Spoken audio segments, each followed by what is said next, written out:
വധശിക്ഷയ്ക്ക് വിധിക്കപ്പെട്ട് 18 വർഷമായി റിയാദിലെ ജയിലിൽ കഴിയുന്ന കോഴിക്കോട് സ്വദേശി അബ്ദുൾ റഹീമിന്റെ മോചനത്തിന് രൂപീകരിച്ച നിയമസഹായ സമിതി യോഗം ചേർന്നു. വിവിധ സംഘടനാ നേതാക്കൾ പങ്കെടുത്തു. റഹീമിന്റെ മോചനത്തിനാവശ്യമായ 33 കോടി രൂപ സമാഹരിക്കാൻ പ്രവർത്തനങ്ങൾ ഊർജിതമാക്കും. 18 വർഷമായി കണ്ണീർ പറ്റിയ കണ്ണുകളുമായി നൊന്തുപെറ്റ മകന്റെ വരവിനായി കാത്തിരിക്കുകയാണ് കോഴിക്കോട് ഫറൂഖ് സ്വദേശിനി ഫാത്തിമ.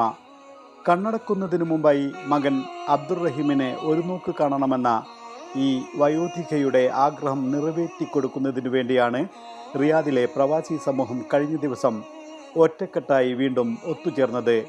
എന്നാൽ അതിനായി ഭാരിച്ച പണം വേണ്ടതുണ്ട്.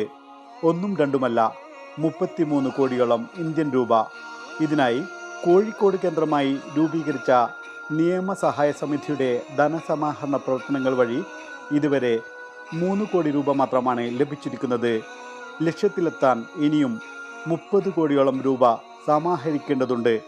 മാത്രവുമല്ല, ഏപ്രിൽ 20 മുമ്പായി ഈ പണം റിയാദിലെത്തിച്ച് ദിയാധനമായി കൈമാറുവാനുള്ള നീണ്ട നടപടിക്രമങ്ങളും മുന്നിലുണ്ട്.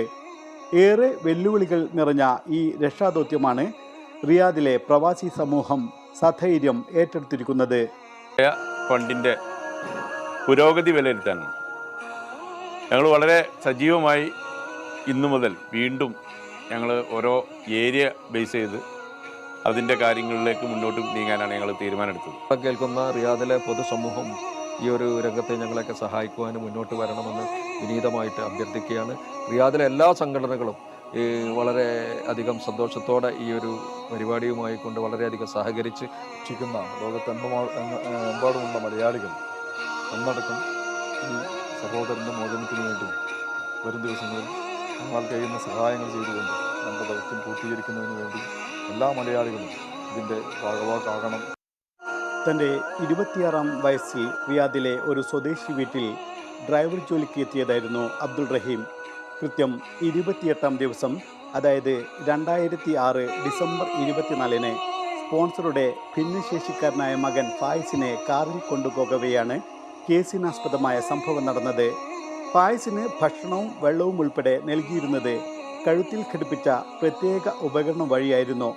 ഓടുന്ന വാഹനത്തിൽ തന്നെ ആക്രമിക്കാൻ ശ്രമിച്ച കുട്ടിയെ ചെറുക്കുന്നതിനിടയിൽ അബദ്ധവശാൽ അബ്ദുൾ റഹീമിൻ്റെ കൈ കുട്ടിയുടെ കഴുത്തിൽ ഘടിപ്പിച്ച ഉപകരണത്തിൽ തട്ടുകയും ഇതേ തുടർന്ന് ബോധരഹിതനായ കുട്ടി മരണമടയുകയുമായിരുന്നു. കൊലപാതക കുറ്റം ചുമത്തി റഹീമിനെ പോലീസ് അറസ്റ്റ് ചെയ്തു. റിയാദിലെ കോടതി വിധിച്ച വധശിക്ഷ അപ്പീൽ കോടതികളും ശരിവെച്ചതോടെ ഫായിസിൻ്റെ കുടുംബവുമായി ഉന്നത തലത്തിൽ നിരവധി തവണ ബന്ധപ്പെട്ടു. എന്നാൽ മാപ്പ് നൽകാൻ അവർ വിസമ്മതിക്കുകയായിരുന്നു.